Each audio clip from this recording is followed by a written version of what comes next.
What is the Book of Enoch, and should it be in the Bible?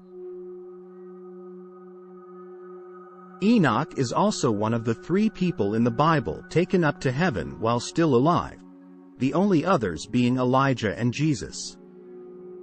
We read about Enoch's translation in Genesis chapter 5 verse 24, "And Enoch walked with God, and he was not, for God took him."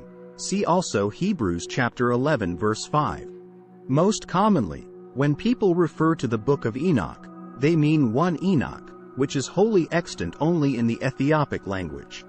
The Book of Enoch is accepted as canonical by the Coptic Church in Ethiopia and the Eritrean Orthodox Church. In addition to one Enoch, there are 2 Enoch, the Book of the Secrets of Enoch, and 3 Enoch, the Hebrew Book of Enoch. Fragments of the Book of Enoch in Aramaic and Hebrew were found among the Dead Sea Scrolls. Much of the Book of Enoch is apocalyptic. It uses vivid imagery to predict doom and the final judgment of evil.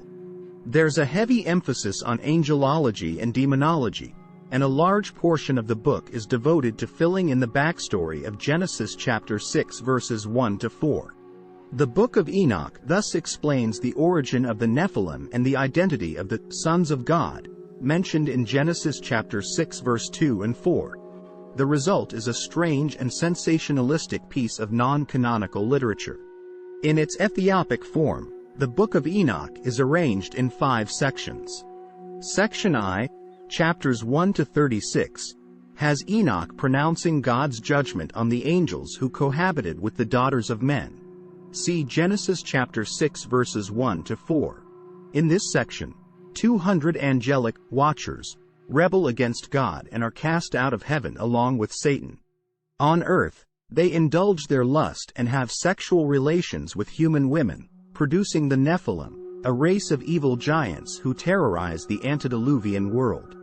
Enoch sees a chaotic and horrible place and a fiery prison reserved for the angels who sinned. Enoch 21 to 3, 7. Section 2, chapters 37 to 71, has 3 parables relating apocalyptic judgments. It also contains the story of Enoch's translation into heaven. See Genesis chapter 5 verse 24. In this section, Enoch describes the activity of an angel named Gadriel.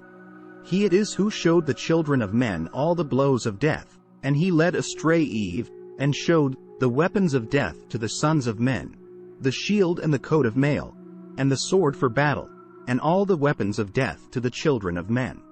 And from his hand they have proceeded against those who dwell on the earth from that day and forevermore. Enoch 69 to 6-7. Section 3, chapters 72 to 87, is primarily an explanation of the workings of the stars in their pathways, as per a vision that Enoch has. Section IV, chapters 88 to 90, contains Enoch's vision of the coming flood and prophecies concerning other events yet future, including the Exodus, the conquest of Canaan, the building of the temple, the fall of the northern kingdom, the destruction of Jerusalem, the final judgment, the building of the new Jerusalem, the resurrection of the saints, and the coming of the Messiah. Section V, chapters 91 to 105, pronounces woes on sinners and promises blessings to the righteous. It ends with a promise of peace to the children of uprightness. Enoch 105 to 2. The biblical book of Jude quotes from chapter 1 of the book of Enoch in Jude chapter 1 verses 14 to 15.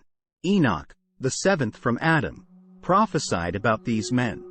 See, the Lord is coming with thousands upon thousands of his holy ones to judge everyone, and to convict all the ungodly of all the ungodly acts they have done in the ungodly way, and of all the harsh words ungodly sinners have spoken against him. Jude's quotation does not mean the book of Enoch is inspired by God or that it should be in the Bible. Jude's quote is not the only quote in the Bible from a non-biblical source. The Apostle Paul quotes Epimenides in Titus chapter 1 verse 12, but that does not mean we should give any additional authority to Epimenides' writings. The same is true with Jude chapter 1 verses 14 to 15. Jude quoting from the Book of Enoch does not indicate the entire Book of Enoch is inspired, or even true. All it means is that particular passage of Enoch is true. It is interesting to note that no scholars believe the Book of Enoch to have truly been written by the Enoch in the Bible. Enoch was 7 generations from Adam, prior to the flood. Genesis chapter 5 verses 1 to 24.